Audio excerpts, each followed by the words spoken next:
Evening. I hope we're actually live. As you can see, no Ollie on holiday, taking a break, taking it easy, skiving. So there's myself and Phill instead to navigate the technology of our live stream weekly podcast that we started last week. We've got a fair bit to discuss actually. I covered Ollie's post match takeaway from the game last night. And for anybody who's listening in, who can listen in, please get involved in the chat as well. It'd be great to hear some of your opinions too as we go through the game last night. We talk about what went wrong, what went right, and then look ahead to the Cardiff game on Saturday as well. So, without further ado, Phill, what did you make of last night's performance and result against Wigan? Hello, mate. By the way, good to see Hello. you, and it's nice to be here. It's nice to be here. Yeah. Like I say, I'm looking forward to having some comments and be able to respond back. This is my first live stream one, so we'll see how it goes. But yeah, last night I was I think once we got through the first half, if I'm honest with you, there were times in the first half where I had a bit of a panic on, and I was thinking, hang on a minute, like they've hit the post, they've hit the bar, they've tested Keeley, like there's a reason why he got man of the match, you know. And then in the second half, it was like a totally different game. I don't think that we looked really under any threat other than the last 90 seconds, maybe, I would say, of the entire second half. So I think it was one of those situations for me where I came away from it and I thought, right, we scored a goal. Obviously got 3 points, kept another clean sheet. There are a number of different people that are missing. And ultimately, I think I just felt like, yep, 3 points, roll on. It would have been really easy to go in our shell after the performance against Bradford and have another difficult evening. And I think that because of the way we got the goal relatively early, it sort of set the tone for the game, i.e. we didn't need to chase.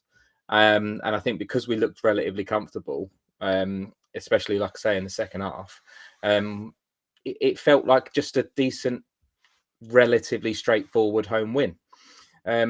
There are a few players that obviously we're sort of getting to know. We're getting to know like systems. It was really good to see a couple of players like get debut starts. I thought Kadua was excellent. Don't know what your thoughts were on him, Mark, but I thought Kadua was a real outlet for danger. I really like his impetus. Like he looks to attack, and I like that. He's a winger, isn't he? And yeah, he just like with Ali in the second half, given that license going forward, we've got a right player there. I felt like that against Coventry clearly as well. So no, I'm in agreement with you.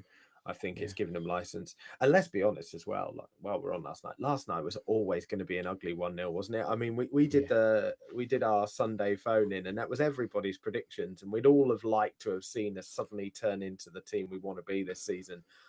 But it just wasn't going to happen overnight. And they've done well, right? Wigan, they're a Ryan Lowe side, they're a good side, they've got players that can hurt you as well. So I think the first half we caused our own problems most of the time, right? When they ended up hitting the post and the bar, that's mostly down to our own poor play, pass out of the back, or standing with our hands in the air, waiting for an offside decision that's never coming and things like that. Yeah. So, yeah, I'm with you completely. It was nice to score early, but it's typical Luton at the moment. I didn't really see a second and a third rolling in straight away. But like you said, in the second half, they didn't get into our half at all, apart from when we brought on Holmes and suddenly decided that we've got 5 minutes left. It's too comfortable. Let's mix things up a bit. Yeah, exactly. Let's invite the keeper for a corner because we love that. Yeah, and he got the shot away, didn't he, as well, which was the frightening thing. Because I was sitting in the block B, so relatively close to the halfway line. And I was thinking, come on, like if the ball goes out, shoot. And I was thinking, I've just seen someone put in the comments actually, but like Nordas, or as I was educated yesterday, apparently the correct terminology is Nordos. I think that he looked absolutely brilliant yesterday, and part of me was thinking I I hope the ball falls to him and he can score. He can score like an Alonso-esque sort of along the floor of Kenilworth Road goal, but going up the other direction. Because I mean, when he hit the post, I just thought that he looked a real hassle last night, and I think that he's obviously going to need to get some confidence, get some minutes. And I've been a person that I hold my hands up. I've seen Nordas as of when we bought him and thought, he just looks like a lump that's going to go round fouling people, and he doesn't look like he's quite got it. But last night he looked an entirely different player. He looked really properly hungry, and I just thought, really, really good. You know, that old stereotype of great touch for a big man. He looked like that was the scenario yesterday. He was knocking balls off, to like bringing people into the midfield, and I think that's something that we've been missing. Personally, I think that's it's not Yates's fault. It's not Wells' fault when Wells has got the nod either. It just feels like there's been a big separation between our midfield and strikers, and we haven't been able to get them in. You know, we haven't been the way we've been playing. We haven't been able to utilize the new strikers that we've got. And when you think about who our starting strikers have been for the last 2-3 years, you've got Carlton Morris, who's 6'1", 6'2", built like an ox, or Al Adebayo, who's 6'4", 6'5", and with all of a sudden we're going to Naki Wells and Yates, who are probably 5'10". So it's a different way of playing. And it did make me think last night that bringing Nordas on, is that just the way that we work? Is it just going back to a tried and tested formula? I don't know. Well, you know what? I went to the game with my nephew Toby, and he said almost exactly the same thing. He said at one point, I think he said that when we were starting and we'd scored after 9 minutes, he said 5-3-2. That's how Luton work. We can't possibly play any other formation, etc. He's clearly forgotten that 4-diamond-2 that we played last time in League One, but.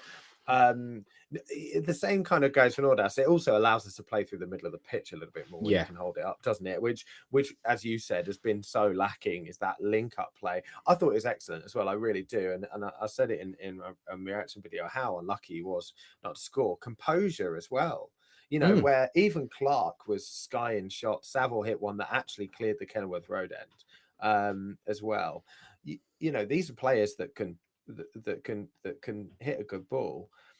He was the only player there really until Ali had moved into that position and had a couple of good shots himself that showed some composure in front of goal, and was so unlucky not to. He really did deserve a goal. He really did. And he showed it in pre-season a little bit as well, didn't he? I think it was Southend game. He scored a very good goal. So you know, as obvious as it might sound, players that can find the back of the net regularly is quite handy. And Yates is clearly very rusty still.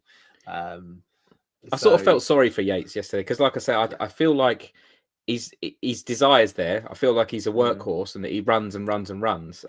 You could see that he was frustrated. I think that there was a situation at the back end of the game yesterday where he actually had the ball at his feet inside the 18-yard area, and rather than sort of playing it out to recycle it, he just thought, I'm going for this. And you kind of think, fair enough, you've absolutely run your socks off for 90 minutes. But I think there'll be different styles of games, you know, and I think that obviously when he's looking sharper and when we're settled in who we've got, the way we want to play, then he'll come into the game more. But I think that he really, Nordas has given Bloomfield a real problem for the weekend. A real problem for the weekend, because we were just so much more effective in making the ball stick.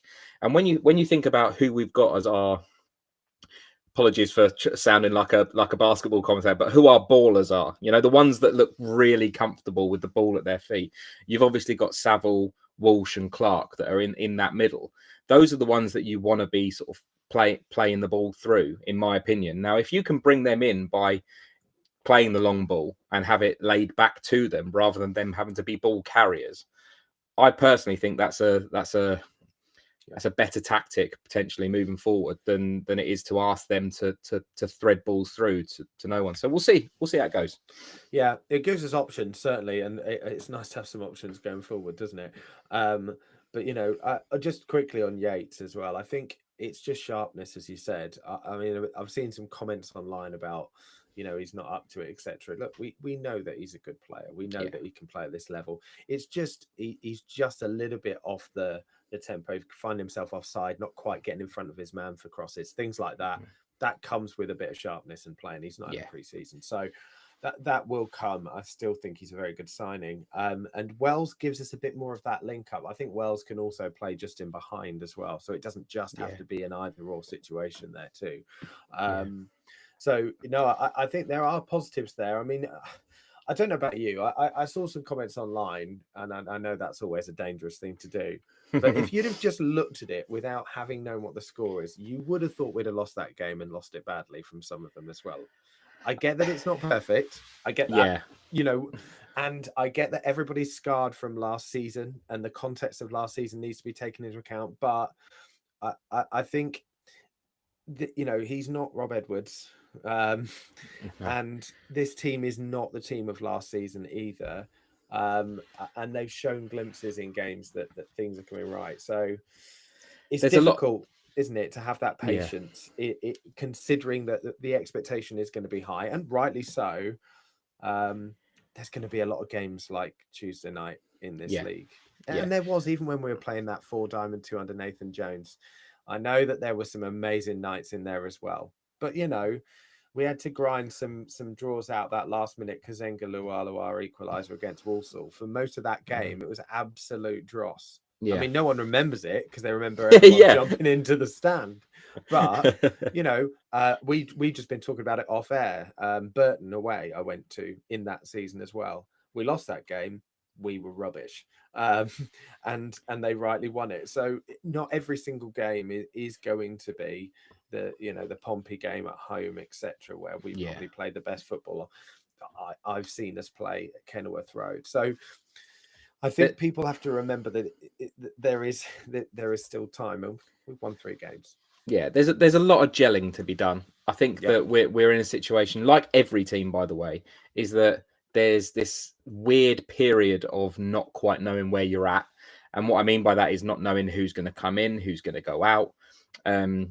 Like I say, trying to gel and trying to find how those players fit your potential style. I made a comment on our sort of group yesterday about, and perhaps I was a bit harsh. I think that at one point yesterday, like I say, when we were conceding shots and relying on Keeley too much, I was getting a little bit frustrated with a couple of players, and I mentioned about Cohen Bramall.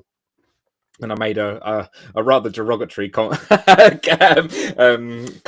to him, of saying that he was a little bit like Scott Griffiths back when we were in the conference. But I don't want to be that guy that's going to berate the new players. That wouldn't be fair. I think that he needs time as well. And ultimately, he didn't get a full pre-season. But I like the fact that he's got energy. I like the fact that he got up and down the pitch. I just feel like with the ball at his feet, even when we were when Wigan. I felt like it was a real strong tactic for Wigan to just get on his touch because they knew that he wasn't the footballer that needed to be stopped, So I feel like they saw him as a weakness, but that's what happens when you lose the quality that we've lost. Like you lose Alfie Doughty in that position, and everything's going to be pretty much a downgrade at this level anyway to have lost Doughty. But like I say, I think I spoke to a friend of mine that's a Pompey fan. He said he's a thoroughly serviceable left back, left wing back, and I think that sometimes that's what you need. Let the imaginative ones go at it. Obviously, someone's put in the comments about Makoso coming back. Of course, Makoso will come back.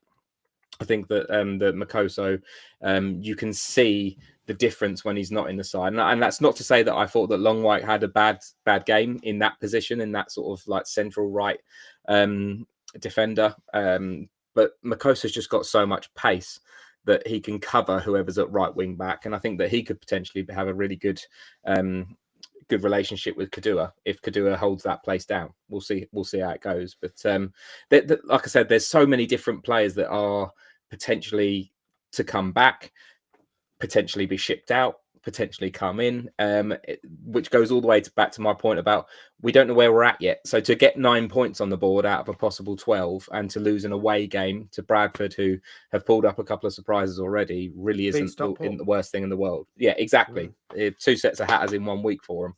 So they've done quite well. Let's face it, they've done well. So yeah, and I completely agree. It's going to be interesting, isn't it, when players come back? I mean, and Bloomfield made comments, didn't he, after the game to allude to the idea that there's going to be a fair bit of shuffling about. Of course there is. I Yeah. mean, there's got to be before the 1st of September, which is getting closer and closer. So yeah, I mean, well, on that really, we've covered really, haven't we, who we think stood out in that game. Keely's the obvious one, got man of the match, rightly so. But Yeah. again, you don't want your keeper getting man of the match every game, but you can't really argue with it. I thought Ali had his best game in a Luton shirt this season as well, particularly when he was put on that left-hand side. For me, the Bramall thing as well is that they're trying to occupy the same spaces. So Ali's playing in the front two. It doesn't suit him in the front two because he's always trying to get wide, and then where does Bramall go?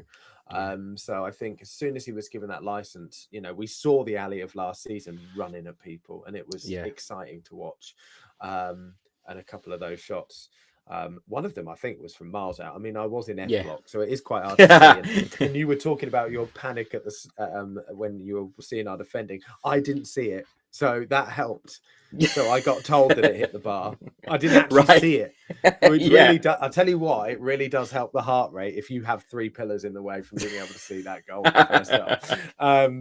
So, and luckily nothing came towards us in the second half because, they barely had an attack, didn't they? So, as you say, Ricosso gets straight in. And I know that I don't want to go to the old adage of, what's our best system, because we talk about it so much, but just if Ricosso gets in, are we assuming therefore that we're going to stick with this 3 at the back for the foreseeable, sacrificing Ali? Best position, arguably, Kadura's best position, arguably, in the process. Is that the thought? I mean, there's what we want and what we think will happen, but what do you think about that? I think it's difficult because I'd like to think that we're strong enough at the back to go with a 4 and be a bit more attacking, especially at home, even if it was a case of flooding the midfield and sort of making it a bit more of a 4-5-1. Or indeed, as we've just discussed, about making allowances for when we're at home, that some teams will come and sit in against us. And do we take the height that Nordas brings and pair him up with a big man, short man, top 2?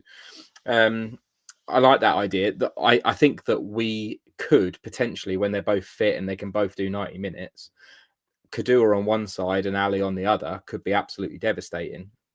Because let's face it, like the way that Ali played, when it's a difficult one, because obviously it's not. I don't personally think it's his best position to be up top. He was very, very advanced yesterday. He was playing pretty much alongside Yates at some stages, but when he did get put into sort of that left wing back position, you kind of think, oh no, like what a waste.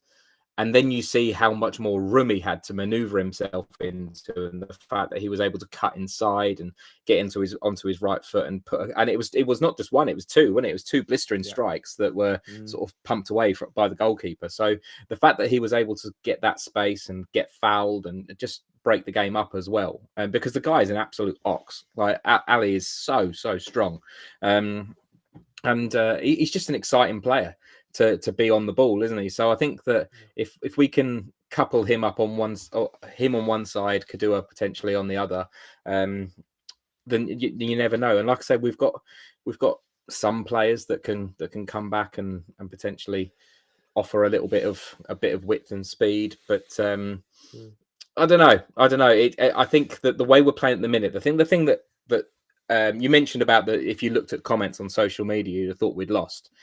I think that what's most difficult on a personal note, and people feel free to disagree, but we're not exciting to watch at times. And I think that system where we're tight and we're quite secure at times at the back, it means that we're sort of safety in mind. And I think that I'd like for us at home to sort of assert a bit more dominance. We've got some really fantastic footballers. Like you look at the likes of Walsh, and I know that Walsh and Clark, for various different reasons, get their sort of bad raps. But when you look at them when they've got the ball with their feet, there were times yesterday where Jordan Clark was making people look really stupid because he just turns on a sixpence. And that Walsh, goal he nearly scored. That when he went past 3 players, if he'd have scored that would have been up there for goal of the season. He's he's just naturally able to get through players. And like I say, Walsh, I think spreads the play well. I think he's a good metronomic player. And like I say, you couple that up with, I think Matt Bloomfield said in his interview after the game that Saville does all the bits in the he didn't say that the sort of the, I can't remember what the wording was that he used, but he said he sort of does the bits that no one else does want to do, that midfielders don't get the credit for. And like I say, he just sort of ticks along, and he sort of goes unseen in many ways. Yeah. But yeah, we can be more assertive, is what I'm trying to get to, Mark. I'm waffling on a little bit, but what I'm saying is we can be more assertive. Well, no, you're right. And Tyler's put here as well. It's the only good in one half brief performances, which fans are disappointed with, which I completely get. And we've seen it a lot. I can't remember the last time we've had a 90 minutes that we go, from start to finish. We've been absolutely excellent. And I can't disagree with it. Absolutely not. There's definitely some jelly to go. I just kind of back to the squad point, and then we'll move on and talk about maybe the end of the window and then obviously Cardiff. For me, having too many players in one position is not a reason to play a system. So just because we're overloaded with centre backs is not a reason to play three at the back. Just because we're overloaded with defensive minded midfielders doesn't mean that we should just keep playing those players and nothing further, etc. And I think that's the concern for me, because by doing that, yes, we keep more people like Makossos and Anderson and Longwicks happy, but we stop that creativity. So I'm not suggesting that is why Bloomfield's doing it, but it's often the argument that I see, we've got a load of centre backs, we've got to play 5 at the back. I mean, we played 6 at the back for the last 5 minutes, actually. So, that just because we're stacked in that area, and maybe that'll change next week. We'll talk about that. That's the only worry for me, that it's not always that should dictate what's our best team, really. So, and we've got players coming back. B's just asked the question: does anyone know when Jacob Brown is back? No, he's not been mentioned for a very long time. Even Chong's been mentioned more recently than Jacob Brown. So, who knows? Yeah. I mean, he's one of those ones where I think that Jacob Brown at League One could be a fantastic player, because he's got some engine on him. Like, the guy just never stops running. But ultimately, is he part of that mindset? We've spoken on various different sort of platforms, Mark, about whether or not he's one of those that he's only known losing football with Luton. Like, since he's joined us, he's only and then he was really at Stoke before that. Yeah, so... I know. And that's not necessarily his fault, but he's part of a losing mentality. And like I say, it's one where you mention him alongside Chong, and you just think, well, hang on a minute. Like, do we just sort of cut that route away, and start afresh? And I think that probably he comes into that conversation for me ultimately. Yeah. So, I mean, sort of on that focus, and we're talking about players that we haven't seen for a long time.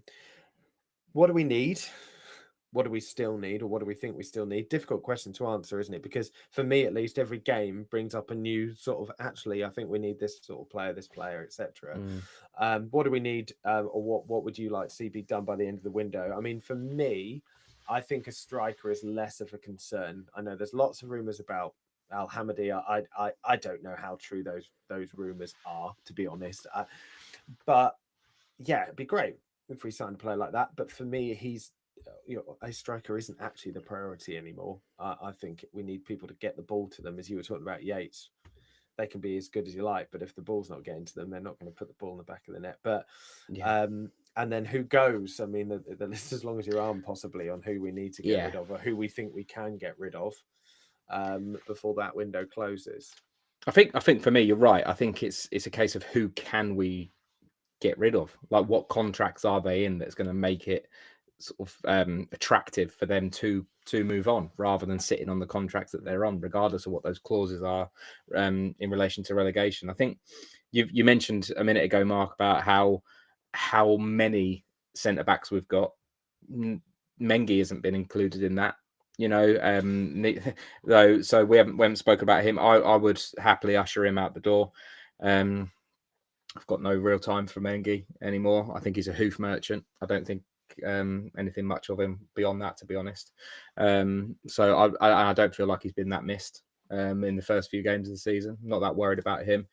Someone mentioned in the comments about Holmes moving on. Again, I think that Holmes is at this level, if that makes sense. I think that whereas Mengi, as much as I've just made those comments, I think that he would be attracted to a championship club. Or going abroad, whereas I don't think that Holmes would command that attention. So I think that he's sort of a serviceable centre back that can nod those long balls out when we're under the cosh a little bit.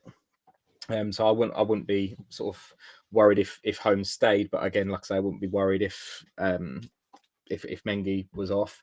It was quite encouraging to think that that Bloomfield spoke about Odofin yesterday. He actually mentioned him by name about training and getting him working towards being back and able to play. And from what we know of him from Rotherham fans and from the fact that he was captain, the fact that he was their player of the year, I think that he probably, once he's available, will be looking to walk into the team. He knows this level very, very well. 100%. Probably good player. So you would like to think that he's probably going to be in there. Of all the players that we signed, he's the one where the opposition fans were most upset that he left. Yeah. So that always tells you something, doesn't it? Rotherham 100%. Very upset with that. So 100%. 100%. No. So, and then for me, you sort of move into the midfield. I think that Marv's got to move on. I think we've got to ship out in the can. But I think that Chong's got to go. There's been a lot of rumor around Lamine Fanny. I never know how to say his name. I'm just going to say Lamine for the purposes of this Fanny. chat. I mean, there's no accent. There's no accent on the E, so I think it's Fanny, but I'm never too sure. Listen to commentary on different, they always try something different every single time. It's brilliant to try and avoid the fan. Look, he put it on his own TikTok account or Instagram account. The Peterborough chanting of his name. Yes. Okay. I won't repeat the chant, but you could probably guess. So he clearly enjoys it. Yeah. I think we'll leave it as that. So but with him, there's interest in him, and I think that it's like when we bought him. I don't think much has changed really. It's just its potential. I don't see him doing anything particularly special when he's on the pitch. Do you know what I mean? Like I don't look at him being on the pitch and think, oh, thank God he's on the pitch. I think it depends on the game. I think for me, he's not the player that you want playing at Bradford away, but he would have been the player I'd have been quite happy to see last night, because I think he can drive the ball forward and make things happen. Mm-hmm. And there's not many players that we can say that. Yes, they all want to start from the same position, but whereas Walsh and Baptiste spray the ball around, he's willing to push through the middle a bit more. So I mean, Coventry, I thought he had an excellent game there, and that first half kind of showed what he can do. But again, I think it's horses for courses for that, and it'll be when we're at home, when we're the dominant force a bit more. Away from home, I tend to agree with you. I don't think there's a place for him as much. Yeah, and then like I say, moving forwards in terms of strikers. I credited Corley Woodrow with the assist against Wimbledon. He didn't technically put the cross in, but if he doesn't make that run, the defender doesn't get his head on the ball. I think that's a contribution. I'll give Corley that much. But again, I won't be sad to see Corley go. I think surely at this point, it's just a case of who does he go to as a striker that scores so few goals. Who wants him? So Edwards a big fan, isn't he? He'll put him in the 89th minute. Joe Taylor's not sitting on the bench as well. Pissed off. But I mean, he's surely. You look at the squad as well. I mean, you mentioned Nakamba. I think he's in the last year of his contract as well. Yeah. I think without saying it outright, Bloomfield's made it clearly obvious that he's going to be out the door in some form or another. I mean, he's the sort of player that if we can't find someone for him, then we will have to pay his contract off. And that's the kind of, that's, parachute payments are there for as well. Mengi's going to be difficult, isn't it? Because of his injury. Yeah. And whether we could, because I think he is a saleable asset, despite the fact that I tend to agree with you. But he was doing well in the Premier League 2 seasons ago. And some people will just look at those statistics and take a punt on him. So I think he could get a move. I struggled to see people buying Chong. I really struggled to see where Chong is going to go. This is the worry I've got with some of the players, and I've said it on here before that, you're looking at bottom end championship, they can't afford those wages for players like that. And then you look at top end championship and, they've got another 10 options. Yeah. above Chong that will do better things. So where's he going? That's the difficulty for me. Yeah. But yeah, I'm with you on all of those. It's interesting though, isn't it? I would have certainly put Mads Anderson on that list at the start of the season as well. Yeah. And fingers crossed, this isn't the Mads Anderson injury for the season. It seems like it is a very brief precaution, and that he's back in contention on Saturday. I'd hope so, but that's a very different story now as well. So it's there is potential for redemption, but I just don't see it in some of the players that you've mentioned. Yeah. Yeah, God, we've got so many players, haven't we? We've got so many players, man. I was just looking at the list, and I was looking at the forwards list, and you kind of think, yeah, when you start really drilling into it, you start drilling into the fact that you've got the likes of Nelson to add to that. You've got the likes of Adebayo that was still got on the books. You've got the likes of Izzy Jones that's still on the books. There's a lot of players there. Yeah, exactly that. So, I mean, lots of people have been having their say on, where we should go for the transfer market once at least some of those players have been moved on. I tend to agree with, there's a few people talking about left and right backs. For me, we have to have a left back. We have to. And I agree. Look, Bramwell, I think, has more potential than he's shown. I think he's been all right. He made some mistakes, but then Cal made some mistakes last night as well. And we know that he's a lot better than that. But Guinness has not been anywhere near himself. So, no one at the back really can turn around apart from Keeley and say that they haven't done anything wrong. So I'm fine with that, but we need someone else there. How long have we been saying that for? I mean, since Giles went, right? we needed cover in that position. So yeah, we definitely leave it left back. I would argue possibly a right back as well. I don't mind Longway covering there. I don't trust Royal Walters there at the moment. I don't agree that he should get a huge amount of stick. He's a young lad, but I don't trust him there at the moment. He's too easy to play against, if you like, particularly defensively and positionally. I think he struggles. And ultimately flaky. He's flaky. He gets injured a lot. And, all right, you've got Izzy Jones, who, is amazing when he's back. Kadura, arguably. It depends on what system you want to play as well. Neither of those are right backs, though, are they? So if we are going to play four at the back, they're going to be wingers. They're not going to be right backs, surely. So those ones for me. I think most people are focused on that area. Maybe a number 10, or do you think Zach Nelson can step up? I liked what it's interesting because I shouldn't be saying it's not going to make a good point, but I liked how he was yesterday in the fact that he's calm on the ball. He wants to play football, but he was at right wing back yesterday, and like I said it about Ali, about just the dynamic of the pitch. You've not got someone right up your chuff the whole time. You can turn inside. You've got a little bit more freedom to play around. So whether he's that number 10. I don't know. I would like to think that we could be a bit more adventurous and maybe invest in someone that's got that little bit of nous, that little bit of ability to sort of play a through ball. I mean, it's one of those situations where I think games like last night is where I walked away from the ground and I was talking to Wedge and I was saying I really missed Asgard last night. And I think, again, like, I know that he proved in the few months that he was with us that he was obviously at championship level. And obviously he's gone where he's gone. But you think about how he was how he would be for us in League One and being able to sort of stitch that ball through and make that half yard on the edge of the area to get the shot away.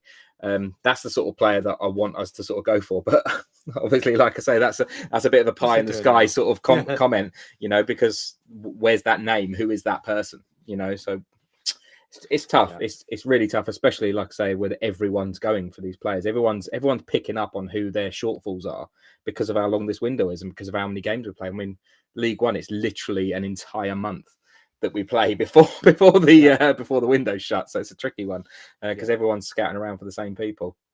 Yeah, well, you're 7-8 games into the season, aren't you? Including the cup games. It's difficult, and I think that is the problem, isn't it, with the number 10 role? Is it is so difficult to get somebody of that quality to either come down to League One or who isn't wanted by about 50 other clubs as well. And yeah, I mean, look, sometimes Asgard, even in these sort of games, I think Blackburn at home last season. Sorry to remind everybody about some of the games Yeah. last season, particularly Blackburn at home. I sat and watched through that. Mm. I watched that game from the Bobbers stand, so there's no atmosphere there anyway. But it wouldn't matter. I was next to Chong, shouting at him quite a lot of the game because he didn't move, so he's basically stood in the same place for the whole thing. But I know he hit the post towards the end, but he didn't necessarily do what that then. So Yeah. maybe I'm trying to soften the blow of him leaving. But you're right, we need someone like that. I also worry a bit with Zach Nelson that, you know, there's a lot of pressure being piled on this as well. He is a good player, and I think he will be a very good player as well. But there's a lot of development there still needed. Bloomfield's talks too. There's a hell of a lot of expectation. And when James Justin, if I, you know, this is the other thing, is that as soon as a youth academy product comes through, the next name on everybody's lips is James Justin. Yeah. But when JJ came through in that League One season, the expectation was nothing like it is now. No. You know, we'd just come up from League Two. None of us expected to go through the league and win the league that season. You know, I'd be surprised if Nathan Jones did, although he wasn't there to see it through. But you know, I think that's slightly different. The expectation is that pressure is on, and if you're playing a central role like a number 10 role, you've got to be able to handle that. That's a lot to ask for a young kid as well. So I worry slightly about that side of it for him. But you're right, he looked great at right. Yeah, he did. Yeah. It's a different vibe in defending. I mean, to be fair, we weren't in our own half that much. He sort of sacked off the defensive side of it, although he did beat a couple of players in his own half at one point, which I thought, did make me have. Yeah, he got congratulated a lot for getting himself out of the hole that he'd already dug himself, which I thought was quite interesting. I don't know what he's doing. There was that point then, and then Cal did keepy uppies when he was the last offender as well. I was like, guys, we are 1-0 up. It's here, just right? one. Yeah. It came off luckily, but yeah, you do worry sometimes. But you're right, it is difficult. So I suppose we better talk about Saturday, because that is going to be, you know, we said about Bradford and we were right about it being the biggest test so far. I would argue that, you know, certainly on paper anyway, Cardiff at home is going to be a tough one. They are on 10 points. It took them last minute to beat Wimbledon. I'm not going to judge them because, they scored that one themselves. But they, you know, I would say that they haven't been as convincing as their results seem. When I've seen them play, I thought they were average against Peterborough, and we know how poor Peterborough are now. Yeah. We're 4 games in, and Port Vale were very, very unlucky. They had a goal unfairly disallowed and a red card for Cardiff that wasn't given as well. So, you know, it could look different, but they've got quality players there as well. So what are we looking at? You know, imposing ourselves on this game. We're still at home.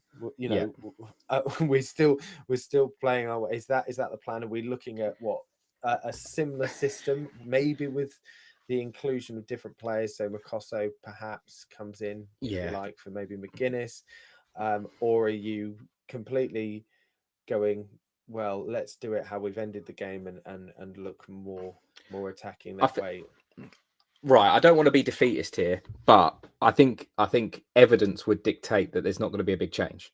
You know, that we're not going to change the way we've played, especially when we've kept a clean sheet at home. And the way we played in the second half, I think, was ultimately quite positive. Whether or not that translates to that particular style of play coming into the second half, I very strongly doubt. I very, very strongly doubt it. And I think Makosso will come back into the lineup. I think because of how well it did work, and like I say, that impetus for going forward, I would like to see, if he's fit, if he recovers well, I'd like to see Kadua maintain his place. And like I say, it might be the fact that Makosso comes in at the expense of Longwyke, because I just don't see him changing formation. I think he's so glued to it in so many ways. I just don't see. Stay, then? Because my worry is McGuinness stays because he's McGuinness, but I think he needs some. I think he might need a bit of a rest after having a few games back in. We know that he's had a virus. To me, he looks noticeably skinnier than he was last season. He looks like he could probably do with some strength and conditioning sort of training. And that's not me trying to be nasty to the guy. If he's been ill, he's been ill. You know, he's obviously been filling a hole because we've needed him. So I've got nothing but positives to say about McGuinness. But like I say, if we've got the opportunity to rotate one of those centre backs that we've got so many of, then I can't see a problem being that. And like I say, when you've got Makoso in, that ball in behind, it's so much more easily negated when you've got that pace that he's got to get us out of trouble. So I wouldn't be surprised if it was McGuinness that was dropped. I wouldn't be surprised if he wanted to carry on getting minutes into McGuinness's legs and he dropped Longwag, if he dropped Nigel. So we'll see how it pans out. I don't see him changing much of anything, to be honest with you. I just think that it was just it wasn't a comprehensive 1-0. It was a very business-like 1-0, and we're at home. We talk about number 10s earlier on when we spoke about Nelson. They've got a fantastic number 10 in Colwill. I think that he's one of those ones where he's not going to leave Cardiff to come to us, I doubt. But I would bite your hand off to have the opportunity for him to play for our club. I think he's fantastic. I'm surprised he's still in League One. Yeah, same as. It might be the case that he won't be in a week's time. I haven't seen much in terms of rumours, but I'm like you. I'm surprised. And we'll talk about Cardiff ones to watch in a bit. But he's obviously one of them, and he can do very, very good things. Yeah, yeah. And then, like I say, I think one of the things that you see in modern day football is that players pretty much know when they're going to come on. They know if they're going to be an impact sub. They know that there's subs that are planned at certain times, and it's quite formulaic. And that is the very reason why I don't think that there will be too much of a change on Saturday. I think that it will be a case of keeping it tight, not conceding. As much as we rewrote our luck last night, I think that will be the main ethos, is get in the game, and then, like I say, we'll go and try and win it in the second half, and we can put on our more attacking players. And like I say, I'd happily have two up front. I really would, but I just don't see Bloomfield doing it, unfortunately, at this moment in time. I just feel like nothing's going cataclysmically wrong enough for him to. Do you know what I mean by that, Mark? It's not convincing, but it's not bad. Bad enough. Yeah, no, I agree with you, and I agree with you on the system as well. I think if I was to guess, I would say that Bramall might rest this one. I think that he might play Ali back at left wing back. I think Kadura might start at right wing back, and the middle three I'm not even going to guess, because if Anderson's fit, then all bets are off for me as well. I mean, that's a really difficult pick. Yeah, I'm with you on the three in the middle. I thought Walsh was fantastic second half. I had issues with him in the first half. I think gave away the ball a few times, but I'm a fan of Walsh. I think he did brilliantly, and I think Baptiste has been okay as well. So either of those in that three, and Clark obviously. I think he might play two if Wells is fit. I don't think he'll start Nordas. I know people are calling for it because of his performance. I think he'll get more game time than he did. But you're also, you're also, if you're starting him, that's a very different prospect as well, I think. For sure. So I can see a 5-3-2 or whatever you want to call it. If Bramall misses out and he plays Ali at left wing back, I don't want to see them really both on that side. Personally, I think you either play Bramall as a left back and Ali as a winger, if you like. Sorry, not on both that side, but I don't want to see Ali as a forward, as you said, as a centre forward again. But I will say that Yates and Wells in the second half against Peterborough was probably the most attacking or the most threatening that we've looked. So if Wells is back, and who knows whether that's the case or not, I think he could go for a 2. If he's not, I'm with you. I don't think he will do. And then it's a case of shuffling that midfield around a little bit, as he's done, before, and then seeing in terms of centre back. The centre back thing I only worry slightly about is that because we've got so many, the temptation is to rotate centre backs who shouldn't rotate. If the last season's taught us anything, is that we only started to look solid defensively. And that wasn't even when Bloomfield came in. We were terrible defensively for a long time when Bloomfield came in, but we started to look solid when we had 3 settled centre backs who always played together, and that was from the moment that Makosso came on for Anderson at Watford onwards. From that point, we started to look like a more settled unit. And my worry is, despite how good these players are, even Naismith, who we know is a really quality left centre back and at this level is great, was looking shaky against Bradford and at times against Wigan as well, because of you don't know who you're playing next to or the positional play of each other. And I think so that's the only concern for me. But I if Wells is fit, I would really like to see. Yeah, really like seeing. Got no problem with that. Got no problem with that. Yeah. I think as you said, until players come back, I think we can give up on the back four. We've been talking about back four. How long now? It feels like forever since I've been supporting Luton Town that we've been talking about that. But so I'm with you. I don't see there being drastic changes. I really don't. Until after September the 1st, and we've got players back and we can start really altering the side. I'm with you. So in terms of Cardiff, I mean, we've mentioned Colwell. His brother's playing for him now as well. His younger brother's playing for him as well, which is interesting.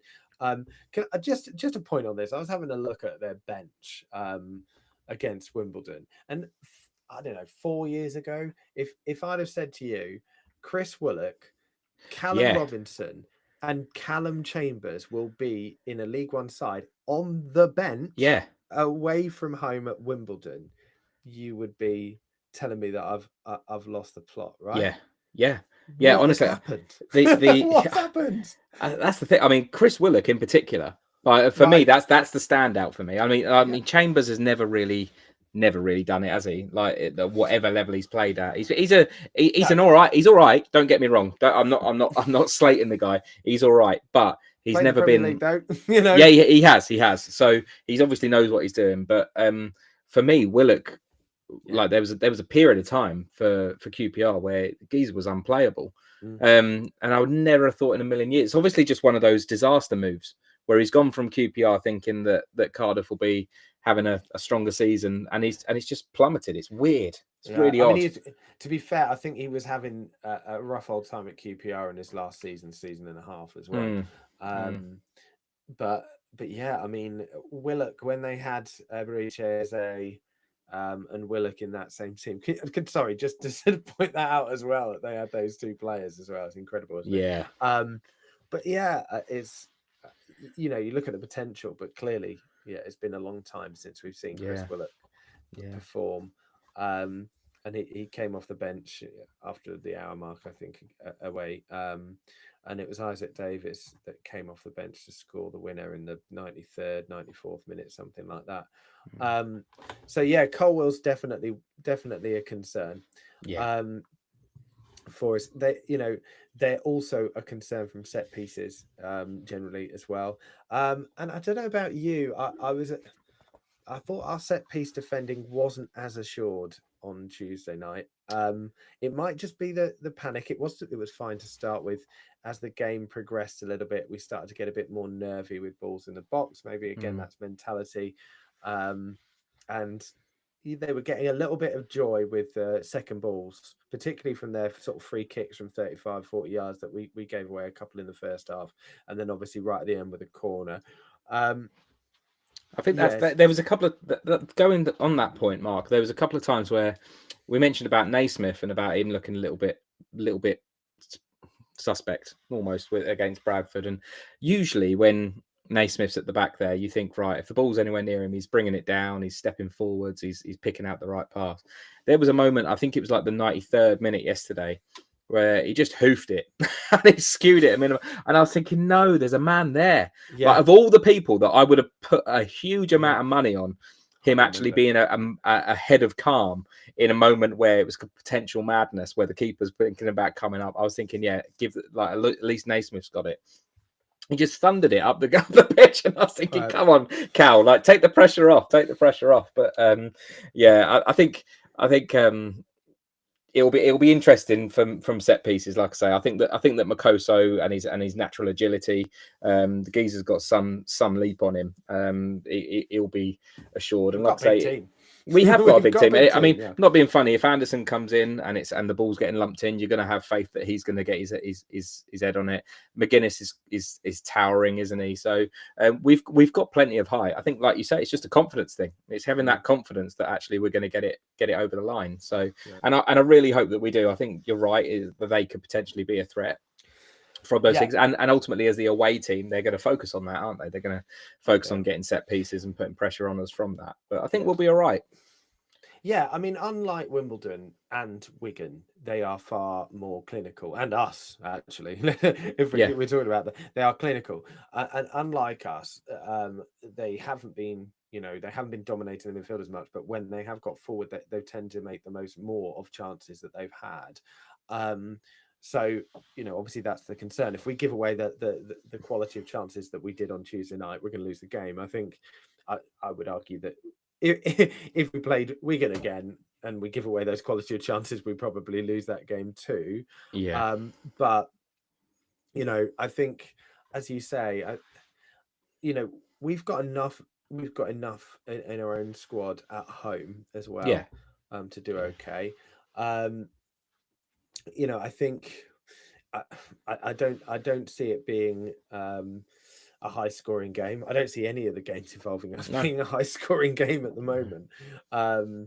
So yeah, I mean, I suppose all that's left now, we're reaching towards the end of the live thing, is to talk about what we think the score will be. Before we do, I'll just pick up some of the comments that we've had, because we had a few while we were discussing it. Perhaps Anderson will be fit to play the central role. He's had a decent start. He's had a brilliant start. Absolutely brilliant start for me. Against Peterborough, he was a revelation. Watching his play, his calmness. Cal Naismith has had an impact on that player. He has to have done. He took the ball off their attacker in the second half, who looked like he was going to be through one-on-one with Keeley, took the ball off him, took it round him, and then played it down the channel in perfect Cal Naismith fashion as well. And then he scored about 5 minutes later. So, again, if he's fit, it's going to be a really difficult one, because none of the ones that have come in the last two games have really shone, as we've said. Matthew, I've put a few for Matthew today, but I think Matt will keep the system until we look more confident going forward and moving the ball quickly. After that, you might experiment more. I think we've said pretty much the same thing, haven't we, in terms of that? There's a really important comment that you've missed. It's this one. And unfortunately, I thought you might say that one. Ollie's crying in his hotel because all the kids are keeping him awake. It's like, it sounds like Lord of the Flies, to be perfectly honest. I don't know about holiday, honestly.